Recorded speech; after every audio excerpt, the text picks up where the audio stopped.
Students, आज हम लोग देखेंगे एटॉमिक न्यूक्लियस चैप्टर नंबर 13 आज स्टार्ट करने जा रहे हैं हम लोग। और इसमें जो हम लोग को पढ़ना है अब तक वो हम लोग एक एक करके देखें।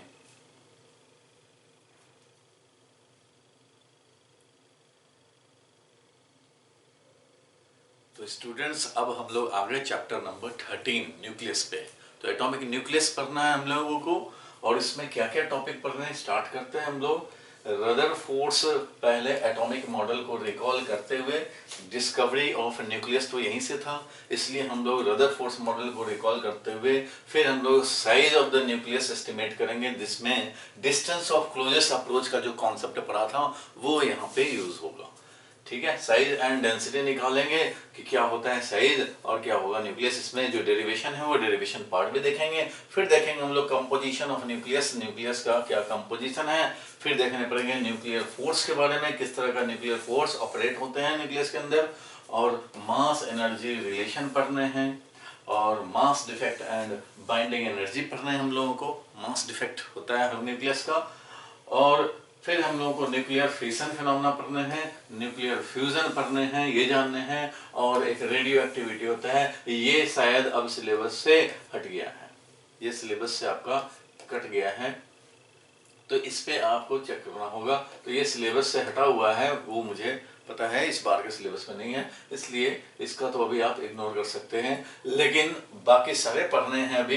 तो इसमें हम लोग स्टार्ट करें कहाँ से भाई, तो recalling Rutherford's model and hence obtaining size of the nucleus. इसमें डिस्टेंस ऑफ क्लोजेस्ट अप्रोच को जरूर रिकॉल करने पड़ेंगे, और इसी से हम लोग को मिलेगा size and radius of the, तो रेडियस का फॉर्मूला मिलेगा हमें। रेडियस का जो फॉर्मूला बनता है वो हम लोग को आएगा, ऑब्टेन होगा r0 a⁻⁴ किसी भी न्यूक्लियस का size for atomic number greater than 4 के लिए ऐसा पैटर्न ऑब्जर्व हुआ है। तो वो हम लोग देखेंगे, इसका डिटेल अभी इस पे ना जाएं, हम लोग एक एक करके देखेंगे, ज्यादा समझ में आएगा। ठीक है, पढ़ना क्या क्या है ये आपने देख लिया, और इसको नोट भी कर सकते हो, नोट कर लो। आगे बढ़ते हैं हम लोग एटॉमिक न्यूक्लियस को रिकॉल करता हुआ। तो इसके थोड़े बैकग्राउंड में चलेंगे। तो न्यूक्लियस का नाम ही हम लोगों के सिलेबस में कब आता है, जब डिस्कवरी ऑफ न्यूक्लियस वाला हम लोग पार्ट पढ़ लेते हैं, जो कि एटम में पढ़ते हैं भाई। तो न्यूक्लियस रदरफोर्ड्स मॉडल में ही सबसे पहले निकल के आया। तो रदरफोर्ड्स मॉडल को रिकॉल किया जाए भाई। रदरफोर्ड्स मॉडल में देखो क्या करना है, क्या क्या इसमें है। तो पहले से तो हम लोग जानते हैं रदरफोर्ड्स मॉडल, इसलिए इसको रिकॉल करने में कोई परेशानी नहीं है। In this chapter we shall study Rutherford's scattering experiment. यहाँ से हम लोग स्टार्ट करेंगे कंस्टिट्यूएंट ऑफ न्यूक्लियस, न्यूक्लियस का क्या कंस्टिट्यूएंट है इसका, और phenomena of spontaneous decay of heavy nuclear, radio activity वाला टर्म हट गया है, और बाकी इसके डिटेल्स हैं। ठीक है, तो स्टार्टिंग करते हैं हम लोग Rutherford's alpha particle model. Experiment किया, और इससे हम लोगों ने रदरफोर्ड साहब ने एक मॉडल प्रपोज किया, उस मॉडल को हम लोग समझे। तो पहले थोड़ा सा बैकग्राउंड में चलें कि रदरफोर्ड्स जो एक्सपेरिमेंट था उसमें गीगर एंड मार्स्टन, जो कि 1911 में under the guidance of Rutherford, उन्होंने in order to investigate the structure of atom को स्टडी करना, उसके बारे में और इंफॉर्मेशन कलेक्ट करने के पर्पज से रदरफोर्ड साहब ने एक्सपेरिमेंट करवाए अपने दो फॉलोअर से। And they performed an important experiment called Rutherford scattering experiment। और इसमें सोर्स ऑफ अल्फा पार्टिकल क्या था भाई, तो source of alpha particle polonium हो सकता है और बिस्मथ हो सकता है। तो यही दो हम लोगों ने यूज किए थे। तो पोलोनियम हो या बिस्मथ हो, इन सब का हम लोग यूज करते हैं अल्फा पार्टिकल को। और हाई एनर्जेटिक अल्फा पार्टिकल जो इनसे निकलते हैं उनको हम लोग, इसको सोर्स में हम लोग एक कंटेनर में समझो रखते हैं, बिस्मथ हो या पोलोनियम हो, इन दोनों को या दोनों में से कोई भी एक हम लोग कंटेनर में रखते थे, सोर्स ऑफ अल्फा पार्टिकल। और यहाँ पे एक स्लिट होता था, इसके आगे भी A1 A2 ये सब हम लोग बनाते थे। क्यों बनाते थे भाई, तो ये इसलिए रखते थे कि हमें fine collimated beam of fast moving alpha particle मिले। तो सोर्स ऑफ अल्फा पार्टिकल क्या था भाई, तो ये था पोलोनियम और bismuth. And therefore polonium is used as a source of alpha particle, क्योंकि इसमें से अल्फा पार्टिकल हाई एनर्जी के निकलते हैं। तो हाई एनर्जी अल्फा पार्टिकल्स यहाँ से निकलते हैं। And this source is placed in an enclosure में रखते हैं, containing a hole and few slits A1 A2 A3। ठीक है, एक होल है इसमें, एक होल छोड़ दिया गया है, यहाँ से निकल सकता है, और बाकी ये स्लिट्स हैं, A1 है, A2 है, इस तरह से ये स्लिट्स होते हैं, place in front of this hole, इस होल के सामने रखते हैं, और this arrangement provides fine beam of alpha particles, इससे हमें एक fine beam of alpha particle मिल जाता है।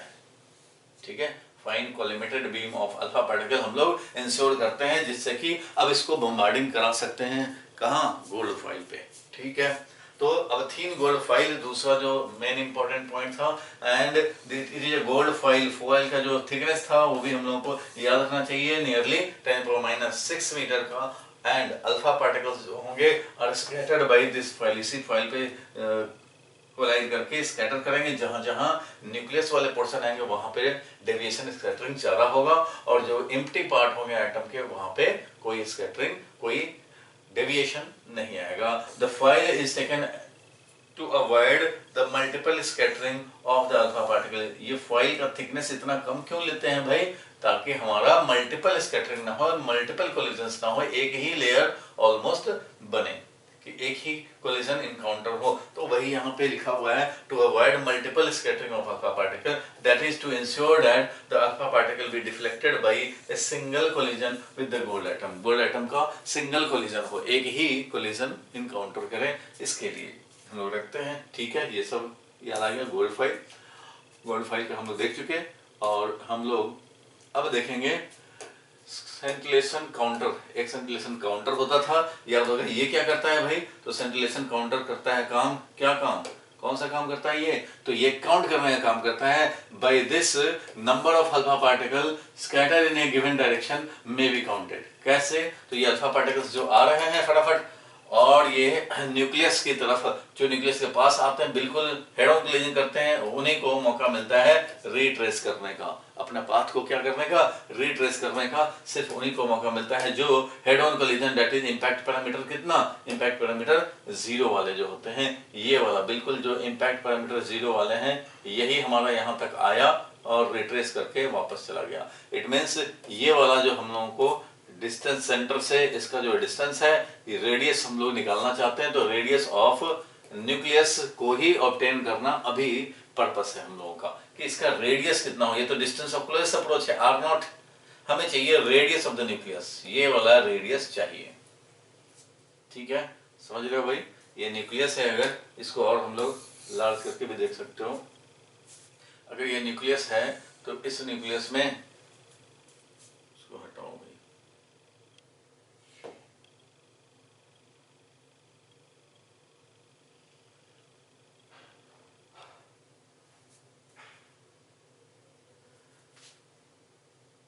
ये डिस्टेंस ऑफ क्लोजेस्ट अप्रोच से हम लोग रेडियस को एस्टिमेट करेंगे, रेडियस का पता लगाएंगे भाई, रेडियस हमारा वैल्यू कितना है वो हमें कैलकुलेट कर रहे हैं। तो ये तुम्हें पता था ही भाई कि entire apparatus place in a vacuum chamber, और इस पूरे अरेंजमेंट को हम लोग कहाँ रखते हैं भाई, तो एक वैक्यूम चैम्बर में ये सब काम कर पाते हैं, क्योंकि अगर वैक्यूम नहीं होगा तो अल्फा पार्टिकल्स जो कोलिजन के लिए जा रहे हैं वो पहले ही एयर मॉलिक्यूल या दूसरे गैस अगर हो तो उनसे कोलिजन करके पहले ही डिविएट हो जाए, तो उससे क्या फायदा होगा, फिर तो हमारा एक्सपेरिमेंट सही रिजल्ट कभी देगा ही नहीं। तो इस एक्सपेरिमेंट से हम लोग को जो पर्पस है हम लोगों का, वो तभी होगा जब हमारा और कोई कोलिजन ना हो रहा हो। तो this is place in a vacuum chamber to prevent any energy loss of alpha particle due to their collision, और उनका पाथ डेविएशन उसको भी अवॉइड करने के लिए with the air molecules and any other gas अगर प्रेजेंट हो तो। मेथड क्या है भाई, तो ये समझ गए सेंटिलेशन काउंटर का क्या काम है भाई। तो इससे हम लोग काउंट करते हैं, यहाँ पे याद होगा जिंक सल्फाइड का स्क्रीन होता था, और जिंक सल्फाइड के स्क्रीन के साथ लाइट फ्लैशेस जो हमारा अल्फा पार्टिकल स्ट्राइक करता है तो प्रोड्यूस होता है। उन लाइट फ्लैशेस को काउंट करने के लिए हम लोगों ने सेंटिलेशन काउंटर बना रखा है, और इससे हमें माइक्रोस्कोप के थ्रू लाइट फ्लैशेस देखते हैं, माइक्रोस्कोप के थ्रू, और इसी को काउंट करते रहते हैं, और अल्फा पार्टिकल फिर हमारा जितने आए उसका ग्राफ भी प्लॉट करते हैं। मेथड क्या है भाई, तो मेथड है when alpha particle falls on the thin gold foil then the alpha particles are scattered due to the collision of gold atom, and this scattering takes place in all possible direction, all possible direction में होता है, and the number of alpha particle scattered in any direction is counted by scintillation counter. उससे हम लोग फिर count करते हैं, बिल्कुल काउंट करते हैं भाई। नेक्स्ट पे चले हम लोग। नेक्स्ट पे चले तो ये हम लोगों ने मेथड देख लिया, तो इसको काउंट कर लेते हैं भाई, संकलेशन काउंटर से हम लोग काउंट कर लेते हैं। बिल्कुल ठीक है भाई। और ऑब्जर्वेशन, अब जब ये काउंट करने के बाद जब देखा गया तो क्या देखा गया, तो most of the alpha particle क्या करते हैं भाई, तो अनडेविएटेड चले जाते थे, अनडिफ्लेक्टेड चले जाते थे, ये सब तुमको पता है भाई। तो it implies that most of the atom का जो पार्ट है वो क्या है, हॉलो है, खाली है, ऐसे ही एम्प्टी है, क्योंकि इलेक्ट्रॉन्स फिक्स नहीं रहते, उसका भी हम लोग डिस्कशन करेंगे।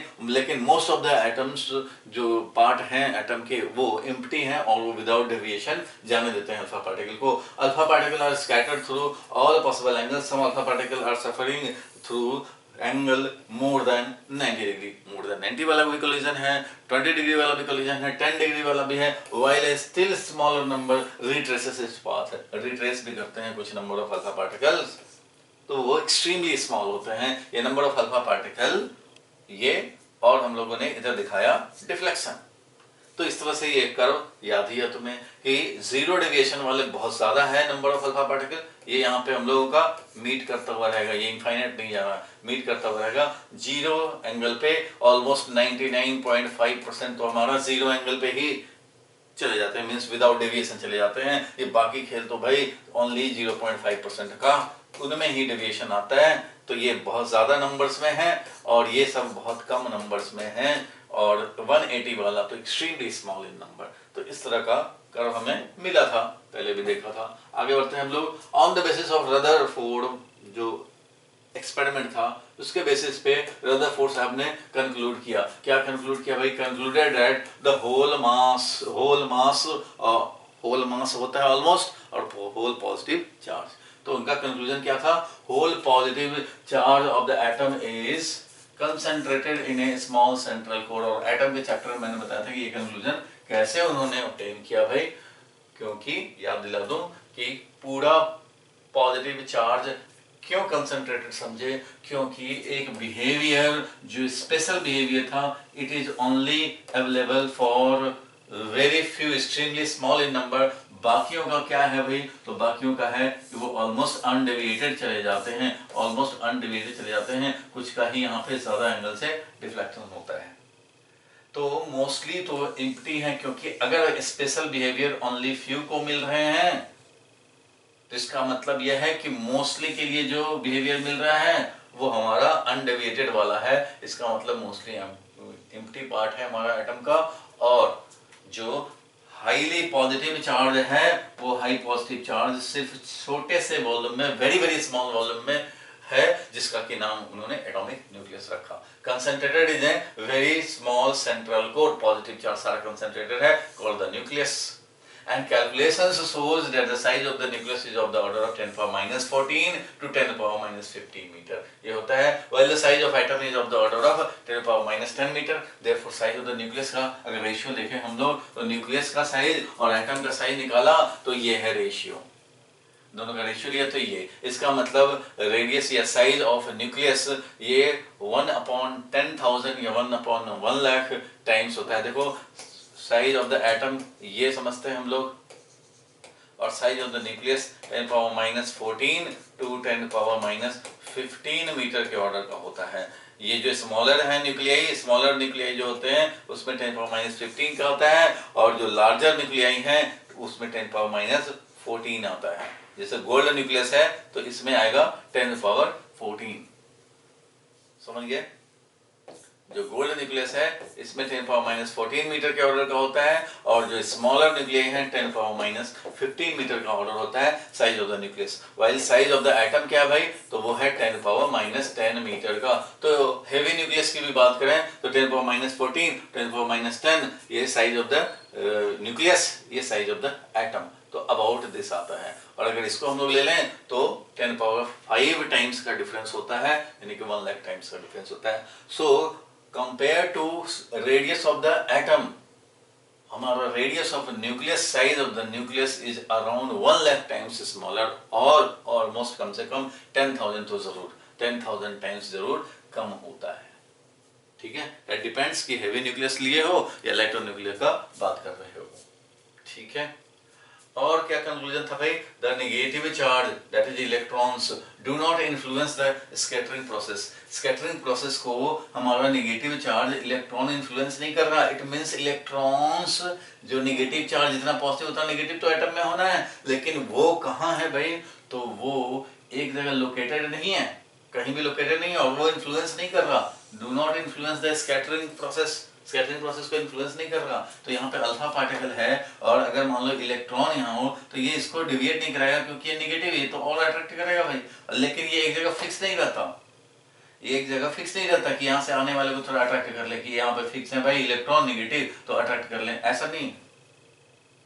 इलेक्ट्रॉन्स लोकेटेड नहीं है तभी ऐसा पॉसिबल है कि वो इन्फ्लुएंस ना करें। अगर इलेक्ट्रॉन लोकेटेड होते तो यहाँ से आने वाले को इधर अट्रैक्ट करते, इधर वाले आने को इधर अट्रैक्ट करना चाहते, ऐसा कर सकते थे अगर ये फिक्स्ड होते। लेकिन ये फिक्स नहीं है तभी ये कोई इन्फ्लुएंस नहीं डाल पा रहा।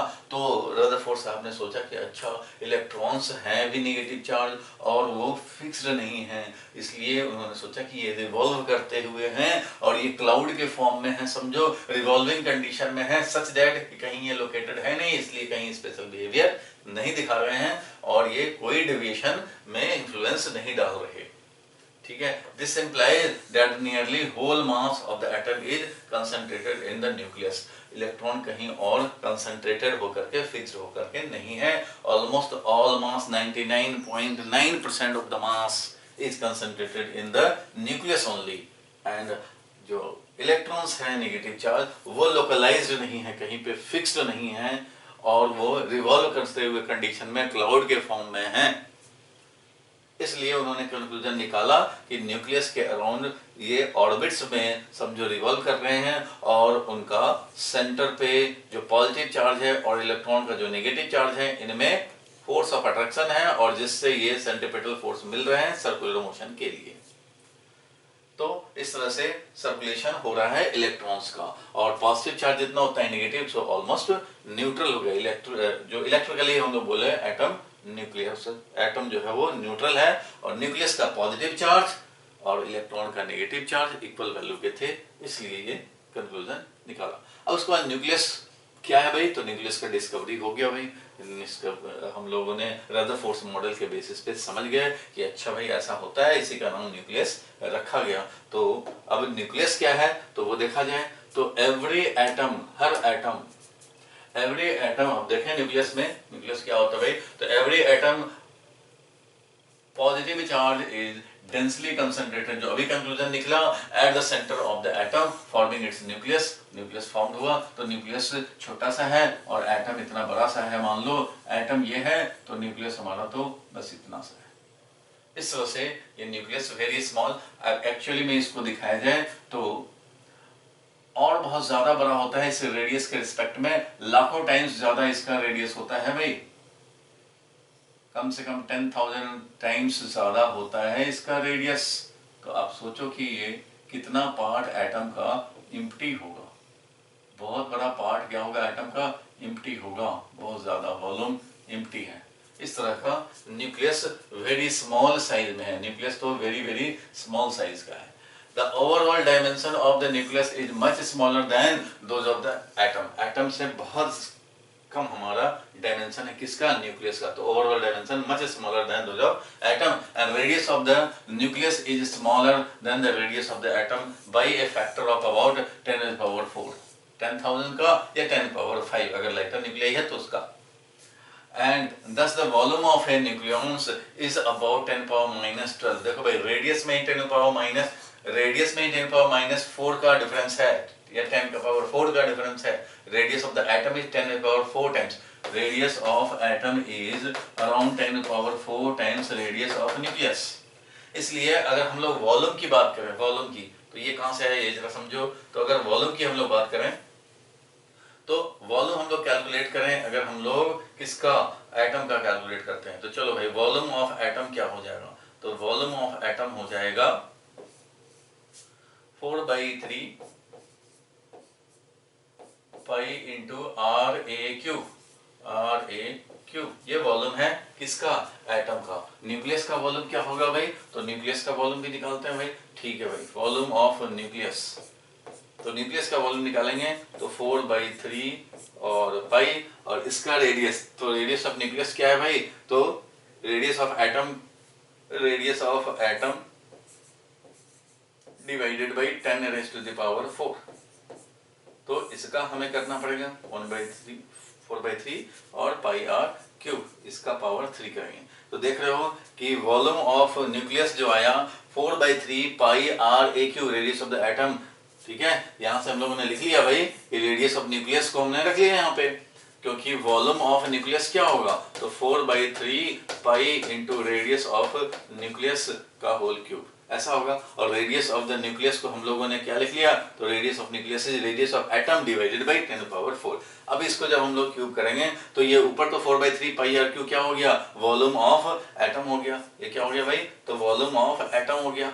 तो volume of atom divided by कितना आ गया, तो 10⁻12 आ गया, 10⁻12 आ गया।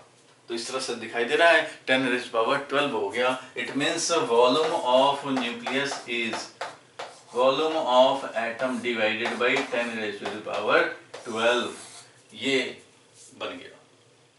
ठीक है, तो इस तरह से यहाँ पे जो सेंटेंस लिखा हुआ है वो क्लियरली हम लोग समझ सकते हैं। दस वॉल्यूम ऑफ ए न्यूक्लियस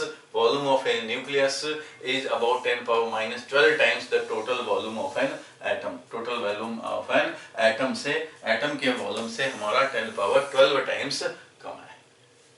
यही आया, 10⁻12 टाइम्स कम है। And almost 99.9% of the whole mass of the atom is concentrated within the nucleus. Nucleus में हमारा 99.9% of the total mass है। समझ में आया? वॉल्यूम का कैलकुलेशन देख लिया वो क्लियर आ गया होगा। ठीक है, फाइनली ये हमें मिल गया, वॉल्यूम को भी कैलकुलेट कर लिया। चलो आगे बढ़ते हैं हम लोग और नेक्स्ट वाला जो सेंटेंस देखें तो नेक्स्ट सेंटेंस देखा जाए, इसमें क्या लिखा भाई, तो ये न्यूक्लियस है स्ट्रक्चर ऑफ इट्स ओन, अपना भाई स्ट्रक्चर होता है। ऑब्वियसली इसी स्ट्रक्चर के बारे में तो इस चैप्टर में हम लोग को और ज्यादा पढ़ना है। तो a nucleus consist of protons and neutrons. Proton और न्यूट्रॉन ही होता है भाई। न्यूक्लियस में क्या होता है, प्रोटॉन एंड न्यूट्रॉन होता है। Protons are positively charge particles, पता ही है तुम्हें, but neutrons are chargeless. Neutrons में तो कोई चार्ज होता ही नहीं, चार्जलेस है। Electron do not exist inside the nucleus. Electron कभी भी न्यूक्लियस के अंदर नहीं होता, ध्यान रखना। आपके सिलेबस से हट गया है। एक न्यूक्लियस के अंदर हमारा क्या क्या होता है, तो न्यूक्लियस के अंदर सिर्फ होता है, देखो एटम में ये न्यूक्लियस दिखाया हमने, तो इस न्यूक्लियस में होता है only protons and neutrons. Protons होते हैं एंड न्यूट्रॉन्स, स्मॉल एन से रिप्रेजेंट करते हो, स्मॉल पी से रिप्रेजेंट करते हैं। इलेक्ट्रॉन तो नहीं होता न्यूक्लियस के अंदर में, लेकिन आपको आगे स्टडी करने हैं, सिलेबस हटा दिया गया है कि इलेक्ट्रॉन होता तो नहीं है न्यूक्लियस में, बट न्यूक्लियस इलेक्ट्रॉन इमिट करता है। न्यूक्लियस में इलेक्ट्रॉन नहीं होता, इलेक्ट्रॉन तो इधर रिवॉल्व कर रहा है भाई, लेकिन न्यूक्लियस के अंदर से इलेक्ट्रॉन्स निकलते हैं। कैसे निकलते हैं, तो बीटा डीके में निकलते हैं। तो बीटा डीके, अभी तो ये रेडियो एक्टिविटी नहीं है इसलिए बीटा डीके तुम्हारे सिलेबस में नहीं है, बट बीटा डीके होता है तो उसमें न्यूक्लियस के अंदर से इलेक्ट्रॉन निकलते हैं, क्योंकि न्यूक्लियस के अंदर का न्यूट्रॉन कन्वर्ट होता है प्रोटॉन में और तब निकलता है एक इलेक्ट्रॉन जिसको बीटा पार्टिकल बोलते हैं। इसलिए न्यूक्लियस के अंदर ये काम होता है, neutron is converted into proton और प्लस एक इलेक्ट्रॉन निकलता है, इसी को हम लोग बोलते हैं बीटा पार्टिकल। ठीक है, तो बीटा पार्टिकल का हमारा जो डिके होता है, बीटा पार्टिकल जो निकलते हैं इसमें से इलेक्ट्रॉन निकलते हैं। इसलिए मैंने ये सेंटेंस यहाँ पे डाल दिया कि देखो इलेक्ट्रॉन एग्जिस्ट तो नहीं करते, electron do not exist inside the nucleus, but nucleus can emit electron during beta decay. होता नहीं है इंडिपेंडेंटली कि वहां पे इलेक्ट्रॉन है। जब कन्वर्जन होगा न्यूट्रॉन का प्रोटॉन में तभी हमारा ये इलेक्ट्रॉन निकलेगा, जिसको बीटा पार्टिकल बोलते हैं। तो कोई बात नहीं है, न्यूक्लियस के अंदर क्या है हम लोग थोड़ा सा उसका साइज के बारे में पता लगा, लेकिन इसका अभी प्रूफ नहीं अभी आया। ये तो हम लोग इन्फॉर्मेशन की तरह ले रहे हैं, ये तो इन्फॉर्मेशन की तरह ले रहे हो भाई कि इतना साइज हुआ, इतना साइज हुआ, कैसे हुआ वो भी जरा समझते हैं, वो ज्यादा इंपॉर्टेंट है। ठीक है, आगे बढ़ते हैं हम लोग। तो अपना तो भाई स्ट्रक्चर है ही, ये लास्ट सेंटेंस आ गया यहाँ। What is atomic mass unit and express mass of proton and neutron. तो ये हम लोगों को थोड़ा सा इसमें जानना है भाई। एटॉमिक मास यूनिट क्या होता है, तो याद होगा C12। कौन सा भाई, तो C12 कार्बन का जो C12 है, जिसका एटॉमिक नंबर याद है ना, एटॉमिक नंबर 6 और ये मास नंबर है 12। तो कार्बन का दो आइसोटोप जो ज्यादा फेमस है, कार्बन 12, कार्बन 14। तो कार्बन 12 वाले का जो भी मास है, इसका मास ऑफ कार्बन 12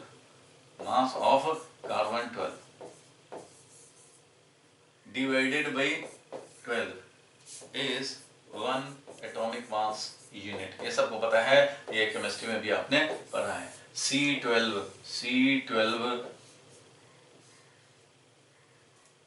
इसका mass divided by 12। What is atomic mass unit, तो यही AMU बोलते हैं, atomic mass unit, and express mass of proton and neutron. अब मास ऑफ प्रोटॉन और न्यूट्रॉन के बारे में अगर हम लोग समझना है भाई, तो मास ऑफ प्रोटॉन और mass of neutron almost equal होते हैं, बट एक्जैक्टली इक्वल नहीं होते हैं। कौन ज्यादा होता है भाई, तो mass of neutron slightly greater होता है किससे, मास ऑफ प्रोटॉन से। दोनों को हम लोग 1 AMU अराउंड समझते हैं, दोनों को 1.1 AMU से थोड़ा सा ज्यादा होता है, प्रोटॉन का भी और न्यूट्रॉन का भी। लेकिन मास ऑफ प्रोटॉन से स्लाइटली ग्रेटर होता है किसका मास, न्यूट्रॉन का। लेकिन अप्रोक्सीमेटली हम लोग दोनों को 1 AMU समझ के काम चलाते हैं। लेकिन जब भी एग्जैक्ट अगर मास की जरूरत हो तो हमारा एग्जैक्ट वाला वैल्यू रखेंगे। तो एटॉमिक मास यूनिट क्या हुआ, तो भाई स्टैंडर्ड मास यूनिट, क्योंकि केजी में नहीं कन्वर्ट होता है, केजी में नहीं चलता रहता है, क्योंकि इतने बड़े मास हम लोग नहीं डील करने जा रहे हैं। हम लोग एटॉमिक लेवल पे डील करने जा रहे हैं। तो यहाँ पे स्टैंडर्ड मास हम लोग जो रिप्रेजेंट करते हैं वो AMU में रिप्रेजेंट करते हैं। AMU में ही ज्यादातर हम लोगों का काम होगा। ठीक है, आगे बढ़ते हैं हम लोग। तो ये एटॉमिक मास यूनिट क्या है, तो इसके बारे में क्या मेन बात है, आपको अगर आ जाए तो क्या लिखोगे, तो as the mass of atom is very small, mass of atom, mass of molecule, mass of nucleus very very small है, we define a new unit namely atomic mass unit for expressing atomic masses के लिए AMU। और atomic mass unit is 1/12 of the mass of atom of carbon 12 का mass का 1/12। It is found at 1 AMU। 1 AMU जो होता है, 1 AMU वो होता है 1.6605 39 × 10⁻⁻27 kg। ये है 1 एटॉमिक मास यूनिट का kg में एक्सप्रेशन 10⁻⁻27। ठीक है, और इसको मतलब 1.6 × 10⁻⁻27 kg भी अप्रोक्सीमेटली लिखते हैं, काम चलाते हैं, क्योंकि हर जगह इतना, हर पॉइंट पे इतना मेंशन करना जरूरी नहीं है, इसलिए 1.66 और 10⁻⁻27 kg। मास ऑफ प्रोटॉन क्या, तो अभी डिस्कस किया हमने, mass of proton is equal to the mass of hydrogen atom. ठीक है, मास ऑफ हाइड्रोजन एटम में से अगर हाइड्रोजन में होता क्या है भाई, तो पूरे हाइड्रोजन में एक होता है प्रोटॉन और एक होता है इलेक्ट्रॉन। हाइड्रोजन के न्यूक्लियस में तो एक ही प्रोटॉन होता है। तो हाइड्रोजन में से अगर हम लोग एक इलेक्ट्रॉन जो है, इसका एक इलेक्ट्रॉन यहाँ से निकाल दें, हाइड्रोजन एटम में से एक इलेक्ट्रॉन निकाल दें, तो बाकी जो बचेगा वही तो हमारा मास ऑफ प्रोटॉन होगा। तो मास ऑफ प्रोटॉन यही हम लोग यहाँ पे लिखे हैं, the mass of proton is equal to mass of hydrogen atom minus the mass of a single electron. ठीक है, हाइड्रोजन एटम पूरे मास में से एक सिंगल इलेक्ट्रॉन का मास सब्ट्रैक्ट कर दे तो वही हो जाएगा हमारा क्या, मास of proton. Mass of hydrogen atom minus mass of electron subtract कर दें तो हमें मिल जाएगा मास ऑफ प्रोटॉन। और मास ऑफ प्रोटॉन जो हमें ऑब्टेन होता है, देखो भाई ये है मास ऑफ इलेक्ट्रॉन, तो मास ऑफ इलेक्ट्रॉन को सब्ट्रैक्ट कर दिया, सो मास ऑफ प्रोटॉन जो आया फाइनली वो आया 1.00727 यूनिट, एटॉमिक मास यूनिट, यानी कि केजी में अगर कन्वर्ट करें तो ये है, केजी में हमारा ये है मास ऑफ प्रोटॉन, तो वो ध्यान रखना है। सिमिलरली न्यूट्रॉन पार्टिकल्स क्या है भाई, तो न्यूट्रॉन पार्टिकल्स तो हमारा ये न्यूट्रल होता है, चार्जलेस होता है।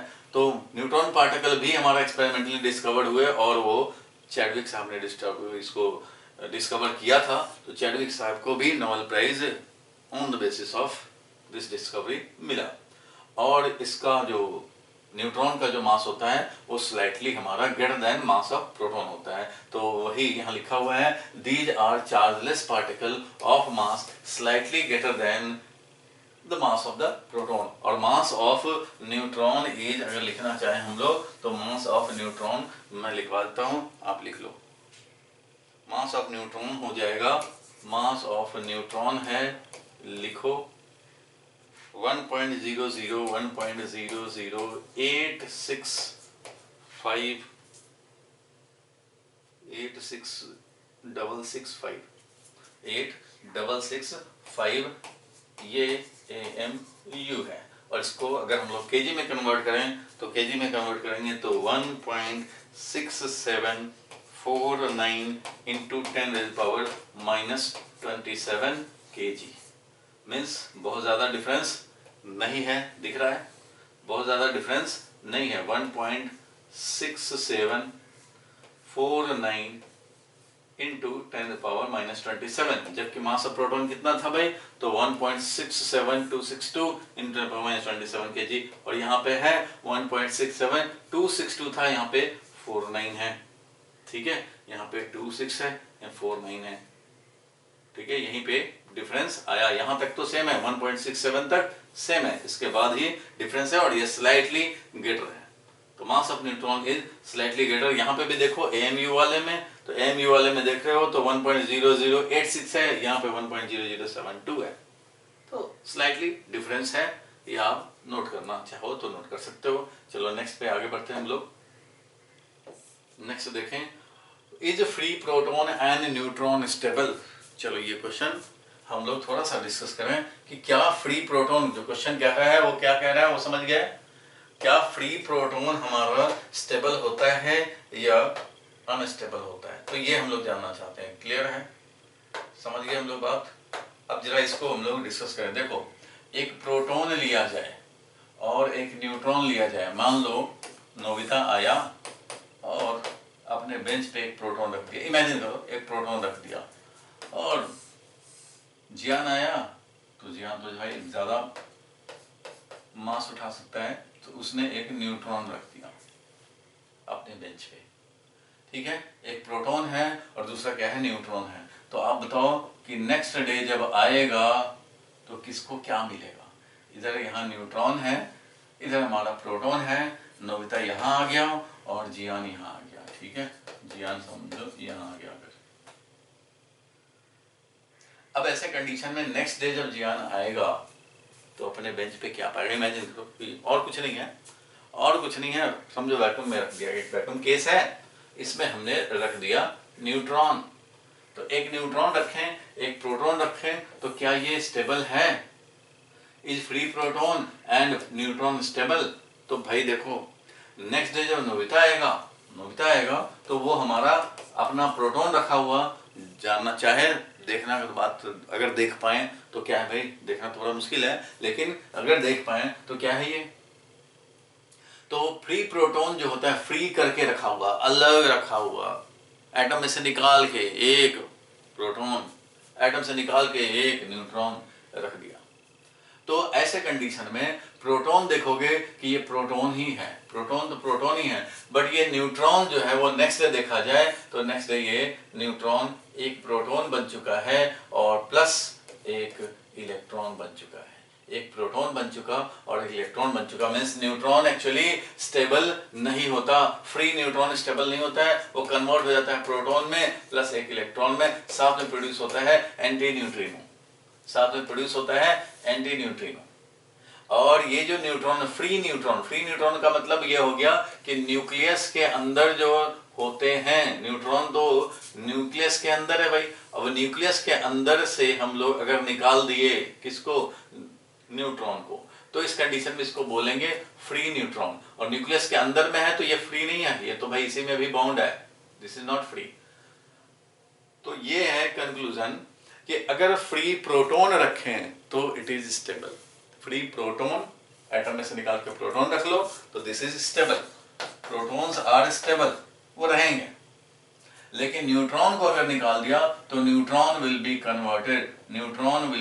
कन्वर्टेड इनटू ए प्रोटॉन में कन्वर्ट हो जाएगा, इलेक्ट्रॉन में कन्वर्ट हो जाएगा, प्लस साथ में आएगा एंटी न्यूट्रिनो। और ये जो कन्वर्जन होता है एक दिन नहीं लगता, इसमें एवरेज लाइफ जो होता है न्यूट्रॉन का वो ओनली 1000 सेकेंड होता है, ओनली 1000 सेकेंड एवरेज लाइफ।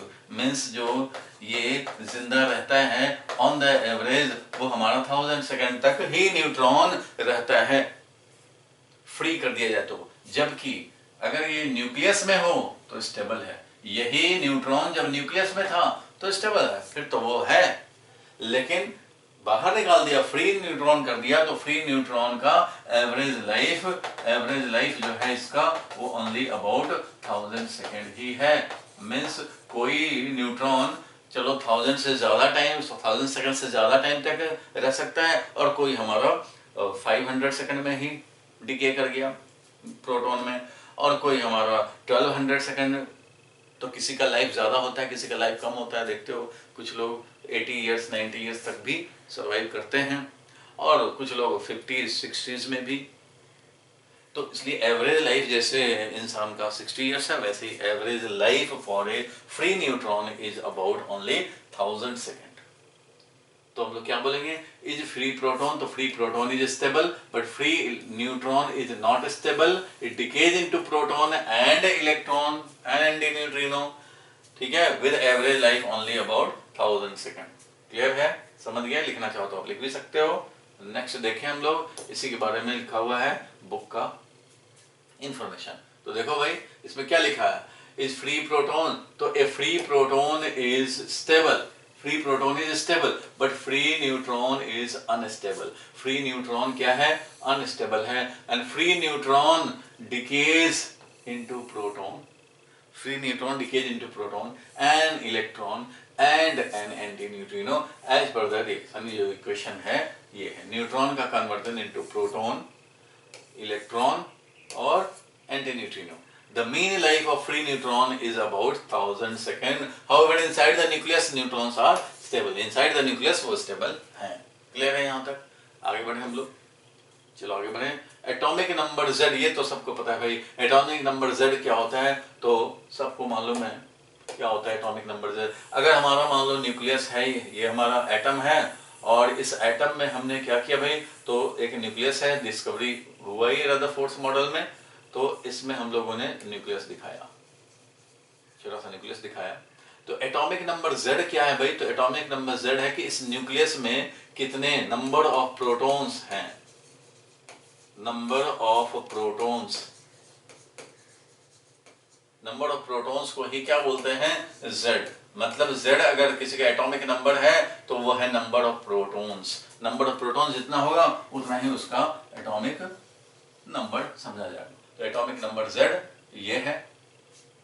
और मास नंबर क्या है भाई, तो न्यूट्रॉन भी तो न्यूक्लियस में होता है भाई, कितने प्रोटॉन हैं, तो नंबर ऑफ प्रोटॉन को हम लोग Z बोल दिया।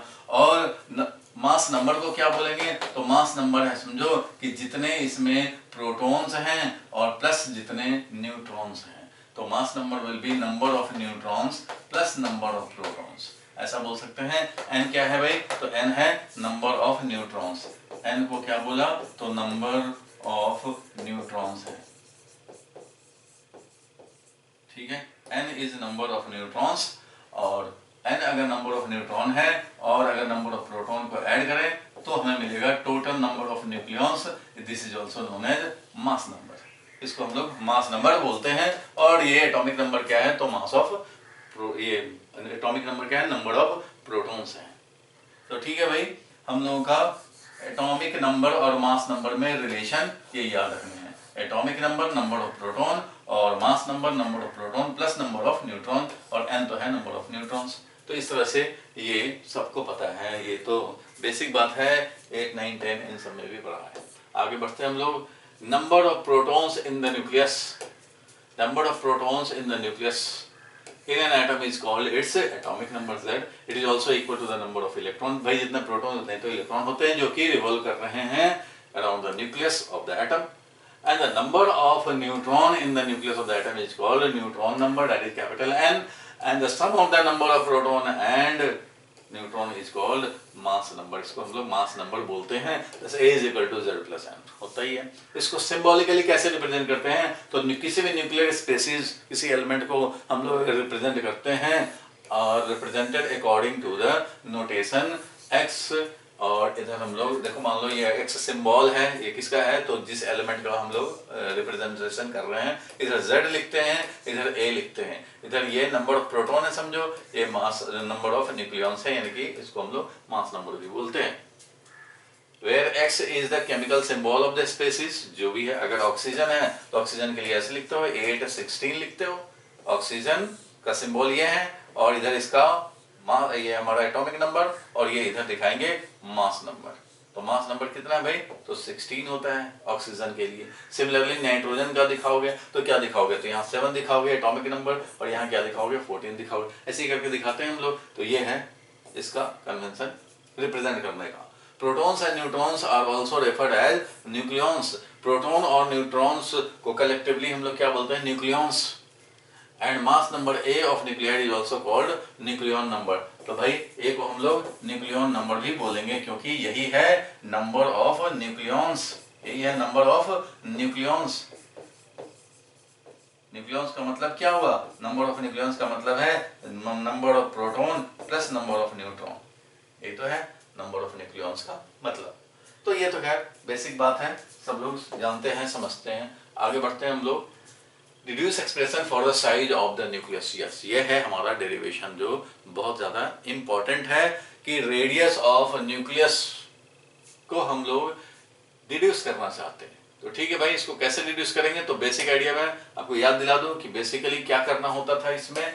तो याद होगा डिस्टेंस ऑफ क्लोजेस्ट अप्रोच, याद होगा डिस्टेंस ऑफ क्लोजेस्ट अप्रोच भाई। तो डिस्टेंस ऑफ क्लोजेस्ट अप्रोच का ही हम लोग यूज करेंगे। देखो, अगर हमारा न्यूक्लियस की तरफ जा रहा है कौन भाई, तो अल्फा पार्टिकल जा रहा है, याद होगा अल्फा पार्टिकल जा रहा है, तो एक हेड ऑन कोलिजन करने के लिए मान लो जा रहा है। ये बिल्कुल हेड ऑन कोलिजन मतलब इम्पैक्ट पैरामीटर कितना, impact parameter is 0, impact parameter is 0। ये इधर इसको कोलाइड करने जा रहा है, ये हमारा बिस्मस से निकाले, पोलोनियम से निकाले, जिससे भी निकाले, और ये अब जा रहा है गोल्ड फॉइल की तरफ, न्यूक्लियस की तरफ जा रहा है, हेड ऑन कोलिजन है, इम्पैक्ट पैरामीटर इज टेकन 0। अब ये जाएगा तो ड्यू टू कोलंबियन रिपल्सन, याद होगा Coulombian repulsion force, electric force लगेगा, वो कितना भाई, तो पॉजिटिव चार्ज है इसका +2e, इसका पॉजिटिव चार्ज कितना है भाई, तो +Ze, number of proton Z, और इलेक्ट्रॉनिक चार्ज ही होता है प्रोटॉन पे चार्ज, तो +Ze इधर है, इसलिए इलेक्ट्रिकल फोर्स ऑफ रिपल्सन जो लगेगा ट्वाइस इलेक्ट्रॉनिक चार्ज इधर का, और इधर हमारा Z into E divided by 4πε0 r²। ये होगा भाई, जितना भी सेपरेशन पे रहेगा r जब है, अगर r वेरी लार्ज है, r का वैल्यू लार्ज है, तो ये फोर्स ऑलमोस्ट 0 है। जैसे जैसे पास आएगा ये रिपल्सिव फोर्स और बढ़ता जाएगा, और ये क्या करेगा भाई, तो थोड़े डिस्टेंस तक कवर करने के बाद इसको क्या करना पड़ेगा, तो इसको करना पड़ेगा रिट्रेस, यहाँ से यहाँ आगे तो बढ़ा ये, लेकिन धीरे धीरे रिटार्ड होकर के ये वापस यहाँ से आ गया। तो यहाँ से वापस जब आ जाए तो this is known as distance of closest approach, याद होगा distance of closest approach r0 से रिप्रेजेंट करते थे, डिस्टेंस ऑफ क्लोजेस्ट अप्रोच को r0 से रिप्रेजेंट करते हैं। और क्या कंक्लूजन था भाई, तो हम लोगों ने पढ़ा था इसका कंक्लूजन कि जैसे as the alpha particle approaches, तो r हमारा डिक्रीज करता है जैसे जैसे हमने काइनेटिक एनर्जी दिया, और ये अप्रोच करेगा, तो as alpha particle approaches, as alpha particle, ये सब हम लोगों ने पहले भी किया था। जैसे जैसे ये अप्रोच करेगा, अप्रोचेज द न्यूक्लियस, न्यूक्लियस की तरफ जैसे जैसे ये अप्रोच करेगा, तो हमारा r डिक्रीज करेगा, और r डिक्रीज करने से हमारा फोर्स भी इंक्रीज करेगा। रिपल्सिव फोर्स है ये कैसा फोर्स है भाई, तो रिपल्सिव फोर्स है, और ये इंक्रीज करता जाएगा, और इंक्रीज करके हमारा ये वेलोसिटी, क्योंकि अपोजिट में है, फोर्स हमारा ऐसे इस पे रिपल्सिव फोर्स लगाएगा, और वेलोसिटी हमारा ऐसे है, तो दोनों अपोजिट में है, तो क्या होगा, रिटार्डेशन होगा। क्या होगा भाई, तो रिटार्डेशन होगा, रिटार्ड करेगा, रिटार्डेशन होता रहेगा। और रिटार्डेशन होने से क्या होगा, फिर जब रिटार्ड करेगा तो उस कंडीशन में क्या होगा, retardation will cause speed decrement, speed decrease होता जाएगा यानी काइनेटिक एनर्जी में डिक्रीमेंट होगा। This will implies kinetic energy decrement, kinetic energy decrease होता जाएगा और पोटेंशियल एनर्जी में इंक्रीमेंट होता जाएगा, पोटेंशियल एनर्जी में इंक्रीमेंट होता जाएगा। कैसे भाई? तो पोटेंशियल एनर्जी होता है Q1 Q2 upon 4 pi epsilon not R, याद होगा Q1 Q2 upon 4 pi epsilon not R। Potential energy क्योंकि R धीरे धीरे डिक्रीज हो रहा है, R क्या हो रहा है? धीरे धीरे डिक्रीज हो रहा है, तो as R decreases potential energy will increase. क्यों भाई? क्योंकि ये वाला पॉजिटिव है, Q1 क्या है? पॉजिटिव है, ट्वाइस E है, और Q2 क्या है भाई? तो ये ZE है, तो इसलिए सब पॉजिटिव पॉजिटिव हैं और 4 पाई एप्सिलॉन नॉट R है। तो ये R जैसे जैसे डिक्रीज करेगा potential energy overall will increase. तो पोटेंशियल एनर्जी इंक्रीज होगा जब भी हमारा R डिक्रीज होगा, तो R is decreasing, potential energy is increasing. ठीक है, इस तरह से पोटेंशियल एनर्जी इंक्रीज होगा। इट मींस जैसे जैसे मोशन हो रहा है, अप्रोचिंग हो रहा है, kinetic energy is decreasing, potential energy is increasing. और जब ये डिस्टेंस ऑफ क्लोजेस्ट अप्रोच पे आ जाए, मींस R0 पे जब आ जाए, तो उस कंडीशन में क्या होगा? तो kinetic energy entire converted into potential energy, क्योंकि यहाँ पे आके ये स्टॉप हो जाएगा, यहाँ पे धीरे धीरे रिपल्सन से ये स्टॉप हो गया और फिर इसको इसने रिपेल करके इधर वेलोसिटी दे दिया। इस तरह से हमारा यू टर्न ले लिया। समझो यू टर्न क्या? रिट्रेस कर लिया पाथ। ये हमारा रिट्रेसिंग ऑफ पाथ हो रहा है, पाथ इज रिट्रेस्ड। तो ऐसे कंडीशन में हम लोग क्या लिखते थे कि एज इट अप्रोचेस, ये सारे काम हुए and at the distance of closest approach, जब हमारा ये पॉइंट बी पॉइंट पे आ गया, समझो इधर ए पॉइंट था और इधर जब बी पॉइंट पे आ गया, तो उस कंडीशन में entire kinetic energy is converted into potential energy. तो entire kinetic energy is converted into potential energy. यहाँ पे पोटेंशियल एनर्जी जीरो था, काइनेटिक एनर्जी मैक्सिमम था। काइनेटिक एनर्जी यहाँ पे मैक्सिमम था और पोटेंशियल एनर्जी जीरो था, तो काइनेटिक एनर्जी था समझो हाफ mu² और पोटेंशियल एनर्जी यहाँ पे था वो जीरो था। लेकिन यहाँ पे काइनेटिक एनर्जी जीरो हो गया, पोटेंशियल एनर्जी ही मैक्सिमम हो गया। तो kinetic energy is converted into potential energy, इसलिए हम लोग लिखते थे यहाँ पे kinetic energy K is equal to कितना भाई? तो पोटेंशियल एनर्जी था twice ZE² upon 4 pi epsilon naught R0। R0 पे चले आए तभी तो kinetic energy is completely converted into potential energy. And on this basis हम लोग लिख सकते हैं कि ये डिस्टेंस ऑफ क्लोजेस्ट अप्रोच जो आया, डिस्टेंस ऑफ क्लोजेस्ट अप्रोच जो फाइनल रिजल्ट आया, R0 को उधर ले जाओ, K को इधर लाओ, तो क्या मिला भाई? तो twice ZE² divided by 4 pi epsilon not into kinetic energy. ये है एक्सप्रेशन, देख रहे हो यहाँ पे। इससे क्या कंक्लूजन निकला भाई? तो इससे कंक्लूजन ये निकला कि R0 distance of closest approach is inversely proportional to kinetic energy. जितना ज्यादा काइनेटिक एनर्जी दोगे उतना ही कम डिस्टेंस ऑफ क्लोजेस्ट अप्रोच होगा, ज्यादा काइनेटिक एनर्जी दोगे तो कम डिस्टेंस ऑफ क्लोजेस्ट अप्रोच, मतलब यहां तक आ जाएगा। तो भाई थोड़ा काइनेटिक एनर्जी बढ़ाया जाए और ज्यादा काइनेटिक एनर्जी का हमने पहले मान लो 2 मेगा इलेक्ट्रॉन वोल्ट दिया, उसके बाद 3 मेगा इलेक्ट्रॉन वोल्ट दो, 3.1 दो, ऐसे देते जाओ बढ़ाते जाओ, तो डिस्टेंस ऑफ क्लोजेस्ट अप्रोच जो आएंगे वो कम होते जाएंगे, कम होते जाएंगे। और certain value, limiting value of kinetic energy देने के बाद ये न्यूक्लियस के अंदर चला जाएगा। अभी तो ये वापस आ रहा था और वहां से वापस आ रहा था, थोड़ा और काइनेटिक एनर्जी बढ़ाया तो यहाँ से वापस आ गया, थोड़ा और काइनेटिक एनर्जी बढ़ाया तो यहाँ से वापस आ गया, और उसके बाद काइनेटिक एनर्जी सर्टेन लिमिट से ज्यादा आया तो ये न्यूक्लियस के इन्फ्लुएंस में चला गया और वो फिर वापस नहीं आता। तो इससे हमें साइज का पता लगेगा। एक्सपेरिमेंट जो किए गए हैं अल्फा पार्टिकल का, जो हम लोग एक्सपेरिमेंट कर रहे हैं, तो इसमें साइज ऑफ न्यूक्लियस अगर हमें इन्वेस्टिगेट करना है तो उसके लिए एक्सपेरिमेंट जो किया गया, एक्सपेरिमेंट में काइनेटिक एनर्जी को धीरे धीरे बढ़ाया गया। 2 मेगा इलेक्ट्रॉन वोल्ट वापस आ गया, 3 मेगा इलेक्ट्रॉन वोल्ट वापस आ गया, 3.1 मेगा इलेक्ट्रॉन वोल्ट वापस आ गया, 3.4 मेगा इलेक्ट्रॉन वोल्ट वापस आ गया, 3.6 मेगा इलेक्ट्रॉन वोल्ट वापस आ गया, 3.9 मेगा इलेक्ट्रॉन वोल्ट भी वापस आ गया, अराउंड 4 मेगा इलेक्ट्रॉन वोल्ट पे वापसी हो रहा है। इससे थोड़ा भी आगे बढ़ा रहे हैं तो वापसी नहीं हो रहा। It means limiting kinetic energy जो है वो है 4 मेगा इलेक्ट्रॉन वोल्ट। वो क्या है? 4 mega electron volt. 4 mega electron volt से ज्यादा हुआ तो ये न्यूक्लियस के इन्फ्लुएंस में चला जाता है, फिर वापस ये नहीं आता। तो 4 mega electron volt is the limiting value of kinetic energy. और इस काइनेटिक एनर्जी पे बढ़ाते गए डिस्टेंस ऑफ क्लोजेस्ट अप्रोच कम होता जाएगा, कम होता जाएगा। और जब हम लोग 4 मेगा इलेक्ट्रॉन वोल्ट अगर रख लें इसको अगर हम लोग 4 मेगा इलेक्ट्रॉन वोल्ट रख लें, गोल्ड न्यूक्लियस के लिए ये इंफॉर्मेशन बता रहे हैं, गोल्ड न्यूक्लियस वाले में ही 4 मेगा इलेक्ट्रॉन वोल्ट का limiting value of kinetic energy है, जिससे ज्यादा काइनेटिक एनर्जी देने पे ये वापस बिल्कुल नहीं आता।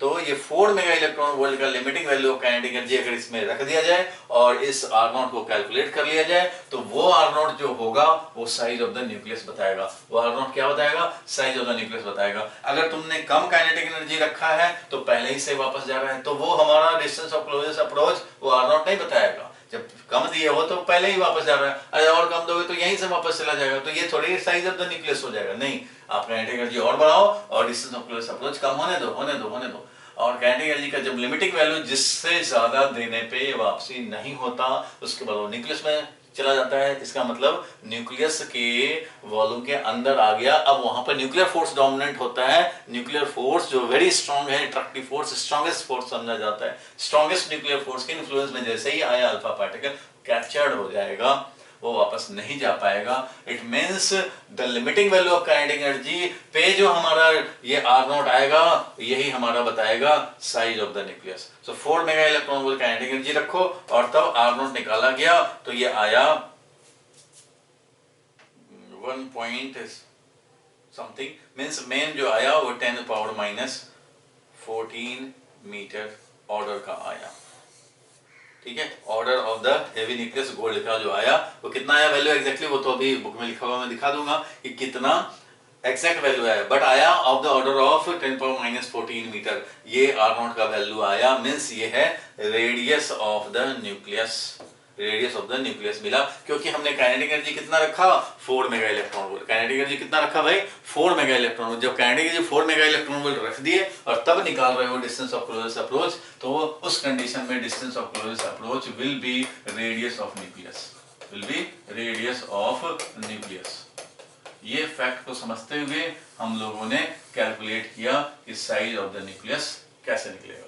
तो if kinetic energy is made 4 mega electron volt, then R0 is distance of closest approach जो है उसका value radius of the nucleus समझा जाएगा।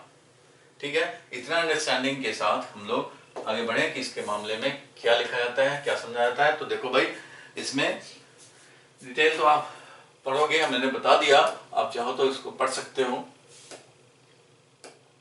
ठीक है, अब जरा देखा जाए कि क्या क्या बात हम लोगों को जो बेसिकली जानने हैं वो ये है, nuclear radius of any nucleus depends only on its mass number. चलो ये पैटर्न की बात करें हम लोग थोड़ा सा, तो यहाँ पे मैं एक और इंफॉर्मेशन दे देता हूँ, फिर देखा जाए।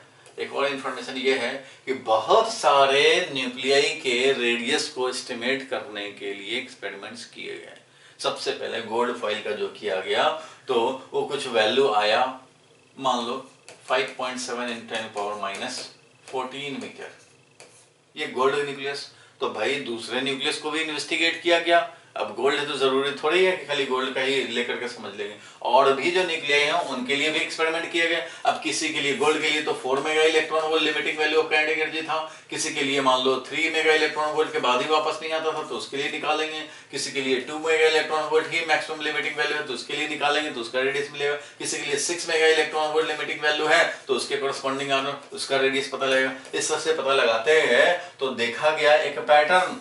क्या पैटर्न देखा गया भाई? तो पैटर्न ये देखा गया कि जो रेडियस आ रहा है न्यूक्लियस का वेरियस एलिमेंट के लिए, वो आ रहा है R0 a का पावर 1/3। मींस जितना ज्यादा मास नंबर होगा, जितना ज्यादा नंबर ऑफ न्यूक्लियंस होंगे, उस पे डिपेंड करेगा, दैट इज ए पे डिपेंड करेगा। Radius of any nucleus is found to be R0। ये है एक constant.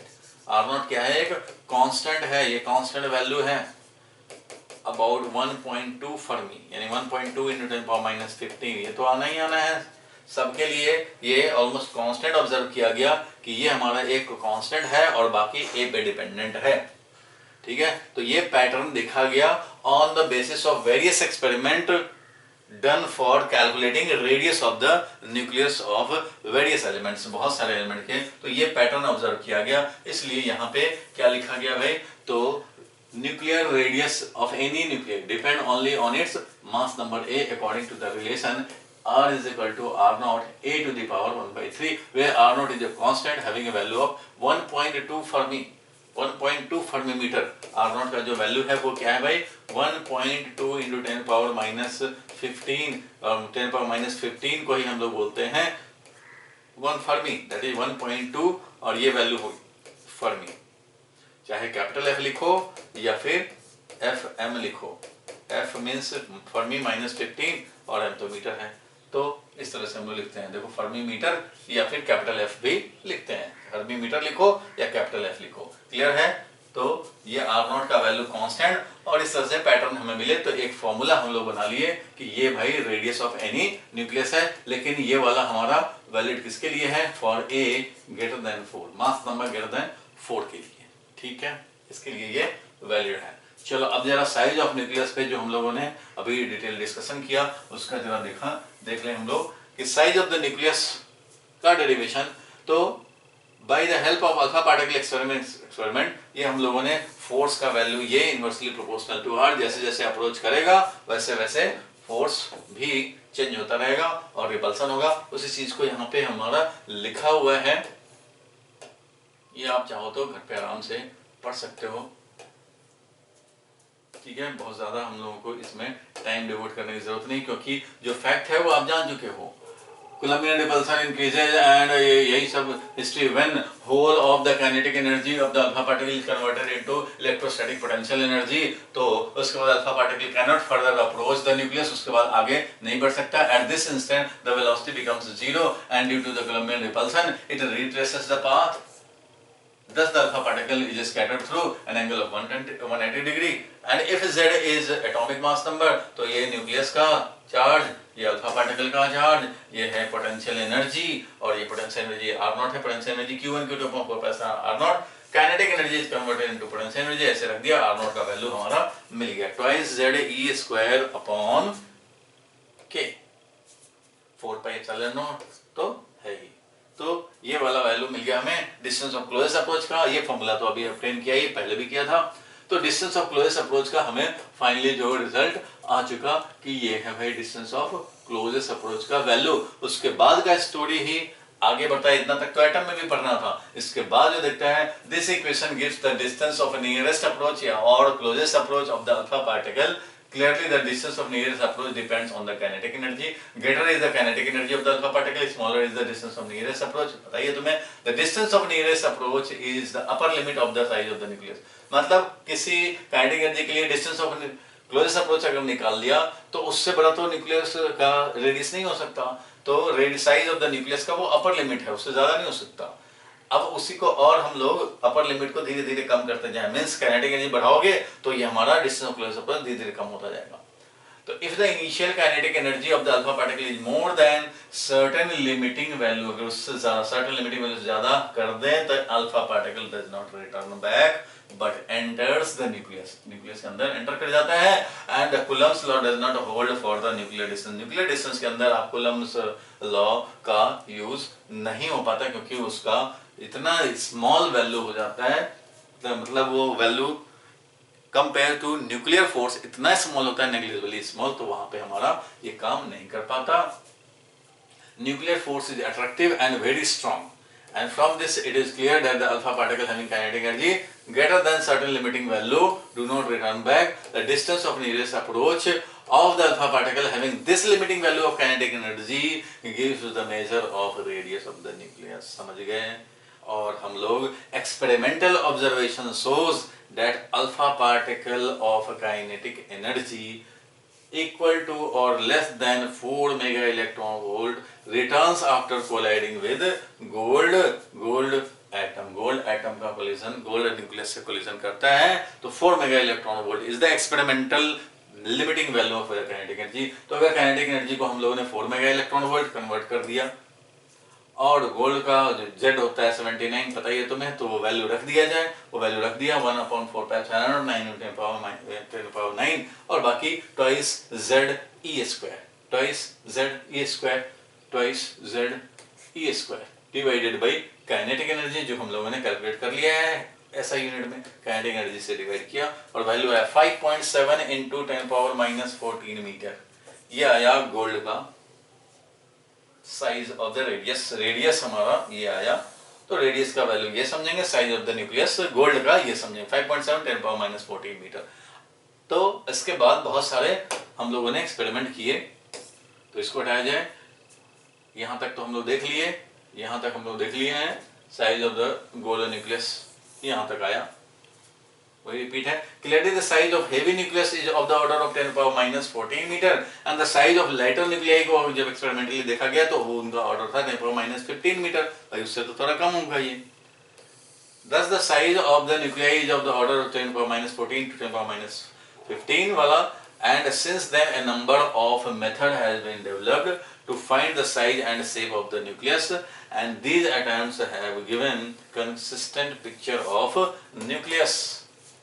Consistent picture of nucleus, वो क्या दिया गया भाई, तो न्यूक्लियस के बारे में एक पिक्चर क्लियर हुआ भाई। क्या भाई, तो इसका साइज हमारा ऐसे होगा, ये वाला गोल्ड का, और दूसरे न्यूक्लियस के जो होंगे वो ए पे डिपेंडेंट होंगे, और वो किस तरह से एक्सप्रेस होंगे, R = R0 a⁻1/3। ये है